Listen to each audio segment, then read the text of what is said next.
제가 수강생분들에게 평소 연습을 어떻게 하고 있는지 집중적으로 물어봤던 때가 있습니다. 그때 가장 많이 들었던 얘기가 일단 앉자마자 쭉 계속 친다, 아니면 틀리는 곳만 반복한다 였는데요. 놀라운 건 정말 많은 분들이 이렇게 연습을 하고 계셨다는 겁니다. 피아노 연습은 대부분 혼자 하다 보니 독학은 물론 레슨을 받는 분들조차 하던 대로만 하시는 경우가 많은데요. 이러면 시간을 아무리 쏟아도 실력이 더디게 늘거나 점점 답답한 느낌이 들게 됩니다. 하지만 잘 치는 분들을 보면 연습에서부터 잘 칠 수밖에 없도록 그 구조를 가져가고 계셨는데요. 그래서 오늘은 연습이 실력이 되도록 만드는 방법, 또 내가 쏟는 시간이 진짜 변화를 만드는 아주 효과적인 연습 방법을 말씀드려 보겠습니다. 실제로 저도 매번 하고 있고 이 잘 치는 분들은 습관처럼 하고 있는 것들인데요. 오늘 영상을 마칠 때쯤 여러분은 확실하게 이 연습의 효율과 피아노 실력을 한 단계 올리실 수 있을 거예요. 제가 고등학교 때 이 뭣도 모르고 연습만 엄청 했던 때가 있거든요. 그냥 일단 시간으로 밀어붙여서 막 꾸역꾸역 실기 1등을 했던 적이 있었어요. 근데 그 당시에 엄청 잘 치는 친구가 있었거든요. 중요한 게 그 친구는 이 연습을 해도 막 저처럼 엄청 갈아넣는 것 같지가 않은 거예요. 그래서 한 번은 그 친구 연습하는 걸 유심히 봤습니다. 그때 한창 새로운 곡을 받아서 연습하고 있었는데 가만히 보니까 걔가 연습은 안 하고 악보에 뭐를 엄청 열심히 적고 있는 거예요. 처음엔 뭐 하는 거지 싶었죠. 그래서 이 가까이 가서 보니까 음표 위에다가 숫자를 열심히 적고 있더라고요. 바로 손가락 번호를 적고 있었던 거예요. 이처럼 피아노를 잘 치는 분들이 가장 먼저 곡을 받고 꼭 하는 게 바로 손가락 번호 적기입니다. 사실 정말 많은 성인분들이 이걸 안 하세요. 심지어 과거에 저도 그랬습니다. 그때만 해도 무슨 패기인지 이 손가락 번호를 안 적고도 잘해야 한다고 생각을 했어요. 전공생이라면 당연히 자연스레 잘해야 한다는 이상한 생각이었죠. 사실 별게 아니었는데 약간 귀찮아했던 마음도 있었던 것 같고요.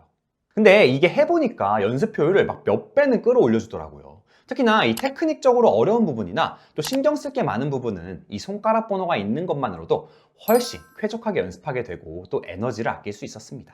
그리고 레슨을 하면서도 손가락 번호를 적지 않은 분들을 보면 이 똑같은 곳에 매번 다른 손가락을 사용하시더라고요. 칠 때마다 다르니까 계속 틀리고 또 꼬이고 악순환이 일어났습니다. 그때부턴 손가락 번호를 꼭 적으라고 말씀드렸거든요. 그랬더니 정말 확연히 달라지고 똑같은 손번호로 연습하니까 올바른 습관이 잘 형성되는 걸 봤습니다. 사실 피아노를 칠 때는 신경 써야 할 부분이 꽤 많습니다. 악보 보기도 힘든데 거기에 음은 안 틀리는지, 또 박자는 맞는지, 또 내가 표현하려는 악상은 잘 표현되는지까지. 게다가 페달도 해야 한다고 하면 정말 몸이 10개라도 부족할 것 같아요. 이걸 다 신경 쓸 에너지도 부족한데 거기에 손가락 번호까지 신경 쓴다고 하면 어떻게 될까요? 당연히 집중력은 흐려지고 이게 반복되면 실력이 더디 늘겠죠. 곡을 익히는데 한참이 걸리게 되거나요. 손가락 번호를 적는 습관은 우리가 연습을 하거나 악보를 볼 때 에너지를 대폭 아끼게 해줍니다. 우리가 한글을 보면 이 익숙하니까 다른 나라 언어처럼 막 어렵지가 않고 바로 보이는 것처럼 이 숫자도 그렇게 인식이 되거든요. 그러니 왼손이든 오른손이든 어려운 곳이나 헷갈리는 곳에 손가락 번호를 적어두면 에너지를 아낄 수 있는 것이죠. 그래서 악보를 보거나 연습하기 전에 음표 위에 손가락 번호를 적어주는 습관을 꼭 만드시면 좋습니다. 그것도 모든 음을 다 적는 게 아니고 손이 멀리 움직이거나 또 손가락을 돌려야 하는 부분 같이 어렵고 헷갈리는 곳만 해놓으시면 됩니다. 이러면 음표를 볼 때 자연스럽게 숫자가 눈에 들어오기 때문에 크게 신경 쓰지 않아도 올바르게 칠 수 있습니다. 근데 여기서 손가락 번호를 적으라고 해도 막상 어떻게 적어야 할지 분명 고민이 생기실 거예요. 번호를 마음대로 적자니 이게 맞는 건지도 모르겠고 또 꼬이는 경우도 많죠. 이 적는 기준이 없을 테니까요. 그래서 이 부분은 딱 두 가지만 기억하시면 되는데요. 첫 번째로는 음의 방향입니다. 손가락 번호를 적을 때는 그 부분만 보는 게 아니라 앞으로 음이 어떻게 흘러갈지를 확인하는 게 정말 중요합니다. 즉, 내가 시작하는 음부터 앞으로 나올 음들이 올라가는지 아니면 이렇게 내려가는지를 여러 마디를 두고 파악을 해보는 거예요. 우리가 이 오른손, 왼손 모두 이 엄지부터가 1번이라고 하는데요. 만약 오른손 손가락 번호를 적는데 앞으로 나올 음들이 올라가는 형태라면 당연히 엄지 쪽 손가락 번호인 1번이나 2번 손가락으로 시작하는 게 좋겠죠. 그리고 이 왼손을 사용하는데 음이 올라가고 있다면 이 새끼손가락 쪽인 5번이나 4번을 사용해 주시면 되는 거고요. 만약 이 내려오는 음들이라면 오른손, 왼손을 방금 설명드린 것과 반대로 생각하시면 쉽습니다. 이러면 어떤 손가락을 사용할지 정하는 게 어렵지 않으실 거예요. 두 번째로 건반의 길이를 생각하자입니다. 피아노에는 하얀 건반과 검은 건반이 있습니다. 이 건반을 보시면 하얀 건반은 길고 또 검은 건반은 상대적으로 짧은데요. 이 길이를 생각해서 손가락 번호를 정해주셔야 합니다. 우리 손을 보면 손가락 길이가 전부 다르죠. 1번과 5번 손가락은 2, 3, 4번 손가락에 비해 짧은 걸 볼 수 있는데요. 그래서 건반의 길이와 또 손가락의 길이를 함께 고려해 주어야 합니다. 그럼 생각보다 간단한데요. 길이가 짧은 것들이 함께 사용되지 않도록 해주셔야 합니다. 즉, 검은 건반에 짧은 손가락인 이 1번과 5번은 피해 주시면 좋다는 이야기예요.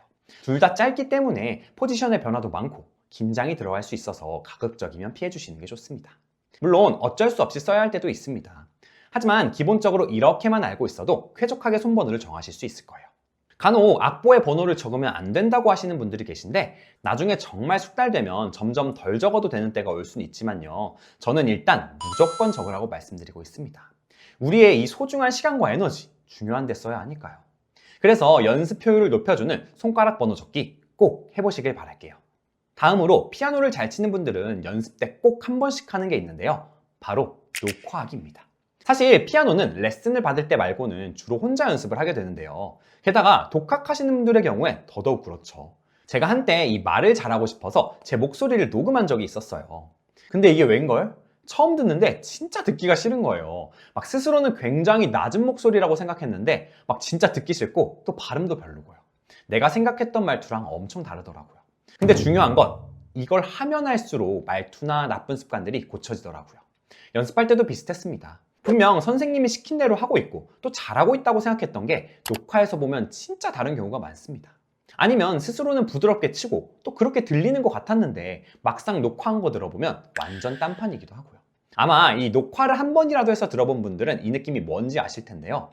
틀리는 거 정도는 녹화를 하지 않아도 충분히 수정할 수 있지만 이 박자나 소리 표현에서 특히나 그 괴리감이 심하더라고요. 저는 그걸 알고부터 지금까지 틈틈이 녹화를 하고 있습니다. 특히 영상으로 찍는 경우가 많은데요. 이 녹음으로 소리만 들어도 되지만 이 녹화를 하게 되면 손 모양이나 몸 사용까지 볼 수 있어서 훨씬 도움이 돼요. 근데 이게 막상 녹화하려고 하면 또 귀찮고 또 해놓고도 잘 안 듣게 되거든요. 익숙하지 않으면 더 그래요. 하지만 우리가 이 매일 레슨을 받을 수는 없잖아요. 뭐 옆에서 매번 누가 확인해주면 좋지만 현실적으로는 그렇지 못하잖아요. 그럼 결국 이 연습이 잘 되고 있는지 판단이 필요하니까 그걸 녹화로 어느 정도 해결하자는 거죠. 내가 쏟는 시간과 에너지가 올바른 방향으로 가야 하니까요. 그래서 매번은 아니어도 이 내가 연습한 부분을 짧게라도 녹화해 보시는 게 중요합니다. 만약 듣고 스스로 판단을 못해도 만약 레슨을 받으신다면 선생님이 알려준 내용과 비교해 보면서 맞춰갈 수도 있거든요. 처음엔 어색하고 또 내가 치는 게 별로일 수 있지만 자주 하다 보면 그것조차 익숙해질 때가 옵니다. 그러니 이걸 보고 계신 여러분은 그 벽을 넘고 녹화가 주는 아주 큰 효과를 가져가시길 바래요.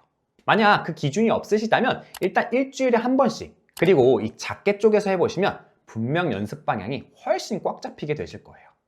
마지막은 제가 정말 수도 없이 강조하는 부분인데요. 아마 많은 분들이 이 귀에 딱지가 않도록 들으신 얘기이기도 할 겁니다. 바로 느린 연습입니다. 피아노 실력이 진짜 탄탄한 분들은 이 연습을 빼놓지 않고 하시는데요. 특히나 눈에 띄는 건 이 느린 연습에 목적이 있다는 점입니다. 대부분 천천히 해야 한다는 건 알지만 왜 해야 하는지에 대해서는 깊게 생각을 안 하게 됩니다. 그러다 보니 이 조금만 익숙해져도 일단 속도부터 내보고 또 충분히 느리게 하지 못할 때가 생기는데요. 이렇게 목적 없이 하게 되는 느린 연습은 꾸준히 하기도 또 효과를 보기도 어렵습니다. 그래서 이쯤에서 한번 제대로 느린 연습이 왜 필요한지를 짚어봐야 합니다. 예를 들어 우리가 자동차 안에 있는 사람의 숫자를 맞추는 게임을 한다고 해볼게요. 근데 여기서 조건이 생겨요. 우리는 이렇게 가만히 있고 자동차가 우리 앞을 지나갈 겁니다. 그때 사람의 숫자가 몇 명인지 맞춰야 하는 거예요. 그럼 첫 번째 자동차가 시속 100km로 내 앞을 쌩 하고 지나갔어요. 그럼 사람이 몇 명 타고 있는지 잘 맞출 수 있을까요? 맞출 수도 있겠지만 틀릴 확률이 더 높겠죠. 그런데 두 번째 자동차는 시속 10km로 지나갑니다. 이 경우에는 어떨까요? 사람의 숫자뿐만 아니라 타고 있는 사람의 성별, 심지어는 무슨 옷을 입고 있는지까지 아주 자세히 볼 수 있을 거예요. 느린 연습도 이것과 비슷합니다. 우리가 빠르게 연습하면 신경 쓸 수 있는 부분이 점점 줄어들게 됩니다. 하지만 느리게 연습할 땐 생각보다 많은 것들을 체크할 수가 있어요. 양손은 잘 맞는지, 또 화음은 한 번에 눌리는지, 이렇게 빠르게 칠 때 들리지 않던 것들이 들리기도 하고 또 괜찮다고 생각했던 부분도 수정할 게 보입니다. 우리 그 매트릭스 영화 보면 막 총알이 느리게 날아오는 장면 있잖아요. 그 정도로 보이면 안 맞고 피하기도 쉬울 거잖아요.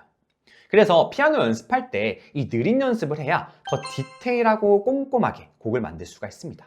저는 느린 연습의 기준을 이 정도로 느려도 되나 싶을 정도부터 시작하라고 말씀을 드리는데요. 내가 이 속도에 쫓기지 않아야 다른 거에 신경 쓸 여유가 생기기 때문에 그렇습니다. 게다가 이 느린 연습은 곡이 완성될수록 또 소리의 퀄리티에 신경을 써야 할수록 많이 해주셔야 합니다. 숙달됐다고 빠르게 치는 비중이 늘어나면 겉으로는 괜찮아 보일 수 있지만 점차 디테일이 많이 무너지게 되거든요. 그래서 피아노를 하실 때는 이 느린 연습을 정말 친구처럼 그리고 자주자주 해주시면 좋습니다. 특히 느린 연습을 하더라도 느린 연습의 목적도 가져가야 한다는 점 꼭 기억하시길 바라요. 오늘 말씀드린 세 가지를 보면 잘 치는 분들은 연습량도 연습량이지만 그것보단 어떻게 연습할지를 먼저 생각합니다. 곡을 시작하기 전에 손가락 번호를 정하고 또 녹화를 통해서 잘 되고 있는지 스스로 점검해보고 마지막으로 탄탄함을 위한 느린 연습까지. 이런 부분들이 피아노를 잘할 수밖에 없도록 만들어주고 있었던 겁니다. 이렇게만 연습할 수 있으면 피아노를 잘 치는 게 더 이상 꿈 같은 이야기가 아닐 거예요. 하지만요, 사실 여기까지 들으시면서 이런 생각이 드셨을 수도 있어요. 방법은 알겠는데 이걸 다 어떻게 적용하지? 그리고 결국 혼자 연습하면 맞는 건지도 모르고 또 한계가 오는 거 아닌가? 하고요. 맞습니다. 우리가 좋은 정보를 얻기는 쉽지만 사실 적용하는 게 쉽지가 않아요. 특히나 피아노의 경우에 직접 쳐서 소화시켜야 하고 혼자 연습하는 시간도 기니까요. 많은 성인분들이 피아노를 하면서 막히는 이유는 부족한 연습량도 있지만 나는 어디서부터 해야 하는지 또 무엇을 체크해야 하는지 모르기 때문이에요. 이 아는 게 많아질수록 점점 더 헷갈리게 되거든요. 게다가 이게 그냥 많이 한다고 해결되는 게 아니라서 더욱 어렵습니다. 방법은 알겠는데 또 막상 해보면 혼자서는 잘 되는지 고민하게 되거든요. 특히나 초보일수록 더더욱이요. 실제로 저희에게 상담 온 많은 분들이 그랬습니다. 이 머리로 아는 것과 나한테 필요한 부분을 알고 적용하는 것 전혀 다른 이야기였던 거예요. 그래서 저희 포우피아노에서는 단순히 곡만 완성하는 레슨을 하지 않고 있어요. 특히 성인은 무작정 따라하는 방식보다 이 왜 그런지 이해할 때 훨씬 빨리 늘거든요. 그래야 연습할 때도 의심이 안 생기거든요. 뭐 불안하지도 않고요. 그래서 저희는 이 추상적인 이야기보다 왜 안 되는지 또 무엇을 고쳐야 하는지까지 이해할 수 있도록 레슨을 해드리고 있습니다. 그리고 이렇게 배우면 딱 이런 생각이 들어요. 연습만 꾸준히 해오면 되겠다. 근데 이게 엄청 중요하거든요. 원래는 피아노 연습하면서도 뭘 해야 되지? 잘하고는 있는 건가? 왜 이렇게 안 늘지? 이런 생각이 들면서 고민하고 스트레스를 받는 게 일반적이니까요. 그만큼 성인분들이 피아노를 연습만 해오시면 되도록 저희가 다른 부분을 케어해드리고 있어요. 그러니 혹시라도 잘 치고는 싶은데 답답한 분들, 그리고 체계적으로 잘 배우고 싶은데 이 막연한 분들은 이번 기회에 저희와 함께 해보셔도 좋을 것 같습니다. 게다가 저희는 레슨이 끝나면 매번 개인별 레슨 일지와 이 연습 포인트까지 제공해드려서 혼자 연습할 때도 방향을 잃지 않도록 도와드리고 있어요. 그때그때마다 나에게 필요한 방향을 제시해드리는 거예요. 결국 실력은 레슨도 중요하지만 연습 시간에 만들어지니까요. 만약 지금 혼자 연습하는데 계속 제자리 같거나 진짜 제대로 피아노를 잘 쳐보고 싶다면 이 아래 고정 댓글에 무료 상담 신청해 보시길 바랄게요. 여러분이 더 좋은 소리를 만들 수 있도록 저희 포우피아노가 최선을 다해 도와드릴 겁니다. 오늘은 연습 때 꼭 해보면 좋은 부분들을 말씀드려 봤는데요. 사실 이것 말고도 연습 방법은 정말 많고 아주 좋은 정보들도 요즘엔 많죠. 하지만요, 가장 중요한 건 실행이라는 걸 잊으시면 안 됩니다. 매번 지식을 쌓고 아는 게 많아져도 내가 직접 소화시키지 않으면 안 된다는 이야기예요.